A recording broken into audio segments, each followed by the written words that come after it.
ಶಾಲಾ ಕಾಲೇಜುಗಳಲ್ಲಿ ಹಿಜಾಬ್ ಧರಿಸಬಹುದು ಎಂದು ಮಾಡಿರುವ ಆದೇಶವನ್ನು ಸರ್ಕಾರ ಹಿಂಪಡೆಯುವಂತೆ ಆಗ್ರಹಿಸಿ ಹಿಂದೂ ರಾಷ್ಟ್ರ ಸೇನೆ ದಾವಣಗೆರೆ ಜಿಲ್ಲಾ ಘಟಕದ ಕಾರ್ಯಕರ್ತರು ಪ್ರತಿಭಟನೆ ನಡೆಸಿದರು. ನಗರದ ಜಿಲ್ಲಾಧಿಕಾರಿ ಕಚೇರಿ ಮುಂಭಾಗ ಜಮಾಯಿಸಿದ ಕಾರ್ಯಕರ್ತರು ಸರ್ಕಾರದ ವಿರುದ್ಧ ಘೋಷಣೆ ಕೂಗಿ ಆಕ್ರೋಶ ವ್ಯಕ್ತಪಡಿಸಿದರು. ಬಳಿಕ ಜಿಲ್ಲಾಧಿಕಾರಿ ಮುಖಾಂತರ ಮುಖ್ಯಮಂತ್ರಿಗಳಿಗೆ ಮನವಿ ಸಲ್ಲಿಸಿದರು. ಶಾಲಾ ಕಾಲೇಜುಗಳಲ್ಲಿ ಸಮಾನತೆ ಹಾಗೂ ಶಿಸ್ತಿನ ದೃಷ್ಟಿಯಿಂದ ಸಮವಸ್ತ್ರ ವ್ಯವಸ್ಥೆ ಜಾರಿಯಲ್ಲಿದೆ. ಆದರೆ ಸರ್ಕಾರ ಅಲ್ಪಸಂಖ್ಯಾತರ ಓಲೈಕೆಗೆ ಮತ್ತೆ ಹಿಜಾಬ್ಗೆ ಅವಕಾಶ ನೀಡುತ್ತಿದೆ ಎಂದು ಪ್ರತಿಭಟನಾಕಾರರು ಆರೋಪಿಸಿದರು.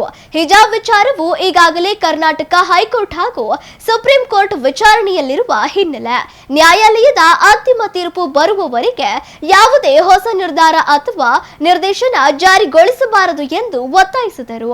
ಶೈಕ್ಷಣಿಕ ಸಂಸ್ಥೆಗಳಲ್ಲಿ ಏಕತೆ ಮತ್ತು ಶಿಸ್ತು ಕಾಪಾಡುವ ನಿಟ್ಟಿನಲ್ಲಿ ಸರ್ಕಾರ ಕೂಡಲೇ ತನ್ನ ನಿರ್ಧಾರವನ್ನು ಮರುಪರಿಶೀಲಿಸಿ ನೀಡಿರುವ ಆದೇಶವನ್ನು ಹಿಂಪಡೆಯಬೇಕು ಎಂದು ಆಗ್ರಹಿಸಿದರು. ಜೈ ಹಿಂದೂ ರಾಷ್ಟ್ರ, ಜೈ ಶ್ರೀರಾಮ್. ಸುಪ್ರೀಂ ಕೋರ್ಟಲ್ಲಿ ಕೇಸ್ ನಡೀತಿದ್ರೂ ಸಹ ರಾಜ್ಯ ಸರ್ಕಾರ, ಓಲೈಕೆ ಸರ್ಕಾರ, ಅಲ್ಪಸಂಖ್ಯಾತರ ಓಲೈಕೆಗೋಸ್ಕರ ಈ ದಾವಣಗೆರೆಯಲ್ಲಿ ಮೊನ್ನೆ ಏನು ಚುನಾವಣೆ ನಡೀತು, ಆ ಚುನಾವಣೆಯಲ್ಲಿ ಮುಸಲ್ಮಾನ್ ಬಾಂಧವರು ಎಲ್ಲ ಸಿಟ್ಟಾಗಿದ್ದಾರೆ ಅನ್ನೋ ಕಾರಣಕ್ಕೋಸ್ಕರ ಈ ರಾಜ್ಯ ಸರ್ಕಾರ, ಕಾಂಗ್ರೆಸ್ ಸರ್ಕಾರ ಓಲೈಕೆ ಮಾಡಲಿಕ್ಕೋಸ್ಕರ ಈ ಹಿಜಾಬ್ ಇಷ್ಟು ವರ್ಷ ಇಲ್ಲದೇ ಇರೋ ಹಿಜಾಬನ್ನು ಇವಾಗ ತಂದಿದ್ದಾರೆ. ಹೈಕೋರ್ಟು ಡಿಕ್ಲೇರ್ ಮಾಡಿತ್ತು, ಸಮವಸ್ತ್ರ ಅನ್ನೋದನ್ನ ಕಾಯ್ದೆ ತಂದಿತ್ತು ಹೈಕೋರ್ಟು, ಎಲ್ಲರೂ ಸಮ ಆಗಿರಬೇಕು, ಶಿಕ್ಷಣದಲ್ಲಿ ಸಮಾನತೆ ಬೇಕು ಅಂತ. ಇವಾಗ ಅವರು ಹಿಜಾಬನ್ನು ಅಲೋ ಮಾಡಿದ್ದಾರೆ. ಮುಂದಿನ ದಿನಗಳಲ್ಲಿ ನಮ್ಮ ಶಾಲೆ ವಿದ್ಯಾರ್ಥಿಗಳು, ಹಿಂದೂ ವಿದ್ಯಾರ್ಥಿಗಳು ಶಾಲನ್ನು ಹಾಕೊಂಡು ಬರ್ತಾರೆ.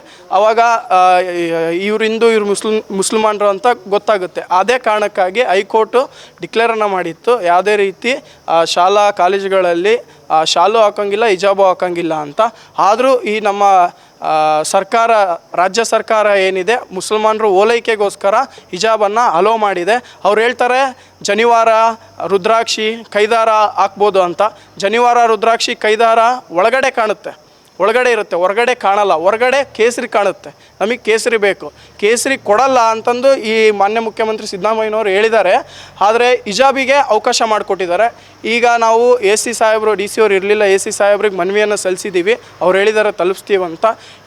ಇದನ್ನೇ ಮುಂದೆ ನಿರಂತರ ಕಂಟಿನ್ಯೂ ಮಾಡಿದರೆ ಮುಂದೆ ಒಂದಿನ ಹಿಂದೂ ರಾಷ್ಟ್ರ ಸೇನೆ ಹಾಗೂ ಎಲ್ಲ ಹಿಂದೂ ಒಕ್ಕೂಟ ಸಂಘ, ಎಲ್ಲ ಸಂಘಟನೆಗಳು ಉಗ್ರವಾಗಿ ಹೋರಾಟ ಮಾಡೋಕ್ಕೆ ಎಚ್ಚರಿಕೆಯನ್ನು ಕೊಡ್ತೀವಿ. ಈ ಸರ್ಕಾರ ಅಲ್ಪಸಂಖ್ಯಾತರ ಓಲೈಕೆ ಸರ್ಕಾರ ಆಗಿದೆ. ಈ ಥರ ಎಲ್ಲ ಬಿಟ್ಟು ಎಲ್ಲರೂ ಮೋದಿಜಿಯವರು ಹೇಳ್ದಂತೆ ಸಬ್ಕಾ ಸಾಥ್ ಸಬ್ಕಾ ವಿಕಾಸ್ ಆ ಥರ ಹೋಗ್ರಿ ಅಂತಂದು ಹೇಳಲಿಕ್ಕೆ ಇಷ್ಟಪಡ್ತೇನೆ. ಜೈ ಹಿಂದೂ ರಾಷ್ಟ್ರ, ಜೈ ಶ್ರೀರಾಮ್. ನಾವು ಹಿಂದುತ್ವದ ಪರ ಮಾಡ್ತಾ ಇದ್ದೀವಿ. ವಿದ್ಯಾರ್ಥಿಗಳ ಪರವಾಗಿ, ಹಿಂದೂ ವಿದ್ಯಾರ್ಥಿಗಳ ಪರವಾಗಿ, ಹಿಂದುತ್ವದ ಪರವಾಗಿ ನಾವು ಮಾಡ್ತಾ ಇದ್ದೀವಿ. ನಾವು ಅವರು ಹಿಜಾಬ್ ಹಾಕಿದರೆ ನಾವು ಕಡ್ಡಾಯ ಕೇಶು ಶಾಲ್ ಹಾಕೊಂಡು ಹೋಗ್ತೀವಿ. ಎರಡು ಬಿಡಬೇಕು. ಸಮವಾಗಿ ಶಾಲೆ ಅಂದಮೇಲೆ ಎಲ್ಲ ಸಮಾನತೆಯಾಗಿ ಸಮವಾಗಿ ವಿದ್ಯಾರ್ಥಿಗಳು ವಿದ್ಯೆಯನ್ನು ಕಲಿಬೇಕು, ಶಿಕ್ಷಣವನ್ನು ಪಡಿಬೇಕು. ಜೈ ಹಿಂದೂ ರಾಷ್ಟ್ರ, ಜೈ ಶ್ರೀರಾಮ್. ಸುಪ್ರೀಂ ಕೋರ್ಟಲ್ಲಿ ಕೇಸ್ ನಡೀತಿದ್ರೂ ಸಹ ರಾಜ್ಯ ಸರ್ಕಾರ, ಓಲೈಕೆ ಸರ್ಕಾರ, ಅಲ್ಪಸಂಖ್ಯಾತರ ಓಲೈಕೆಗೋಸ್ಕರ ಈ ದಾವಣಗೆರೆಯಲ್ಲಿ ಮೊನ್ನೆ ಏನು ಚುನಾವಣೆ ನಡೀತು, ಆ ಚುನಾವಣೆಯಲ್ಲಿ ಮುಸಲ್ಮಾನ್ ಬಾಂಧವರು ಎಲ್ಲ ಸಿಟ್ಟಾಗಿದ್ದಾರೆ ಅನ್ನೋ ಕಾರಣಕ್ಕೋಸ್ಕರ ಈ ರಾಜ್ಯ ಸರ್ಕಾರ, ಕಾಂಗ್ರೆಸ್ ಸರ್ಕಾರ ಓಲೈಕೆ ಮಾಡಲಿಕ್ಕೋಸ್ಕರ ಈ ಹಿಜಾಬ್ ಇಷ್ಟು ವರ್ಷ ಇಲ್ಲದೇ ಇರೋ ಹಿಜಾಬನ್ನು ಇವಾಗ ತಂದಿದ್ದಾರೆ.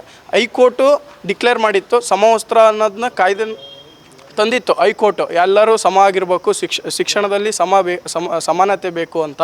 ಇವಾಗ ಅವರು ಹಿಜಾಬನ್ನು ಅಲೋ ಮಾಡಿದ್ದಾರೆ. ಮುಂದಿನ ದಿನಗಳಲ್ಲಿ ನಮ್ಮ